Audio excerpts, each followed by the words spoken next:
আসসালামু আলাইকুম বন্ধুরা, তো কেমন আছেন সবাই? আশা করি সবাই ভালো আছেন। তো গাইস, রাত্রে অনেক বৃষ্টি হওয়ার কারণে সকালের আকাশটা একবারে পরিষ্কার। তো গাইস, রাত্রে অনেক বৃষ্টি হওয়ার কারণে আমার মনে হইতেছে যে পুকুরের ধান খেতগুলো তলিয়ে গেছে, সেগুলোই দেখবার গেতেছে। তো গাইস, ফাইনালি আমি যেটা ভাবছি সেটাই হয়েছে, ধানগুলো দেখুন একবারে তলিয়ে গেছে।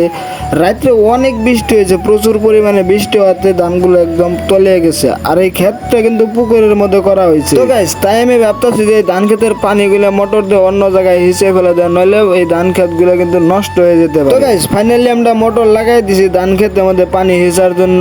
ভিডিওটা যদি ভালো লাগে অবশ্যই একটা লাইক করবেন, আমার চ্যানেলে যদি নতুন হয়ে থাকুন অবশ্যই চ্যানেলটা সাবস্ক্রাইব করবেন। তো গাইস, ফাইনালি আমাকে ধান ক্ষেতের মোটামুটি পানিগুলো শুকিয়ে গেছে। এই ধান ক্ষেতের পানিগুলো মোটর দিয়ে হিসা না দিলে কিন্তু নষ্ট হওয়ার সম্ভাবনা থাকতো, সেই জন্য মূলত এই কাজটা করলাম। বাইদে বেশকের ভিডিওটা কিন্তু এ পর্যন্তই। ভালো লাগলে অবশ্যই একটা লাইক করবেন।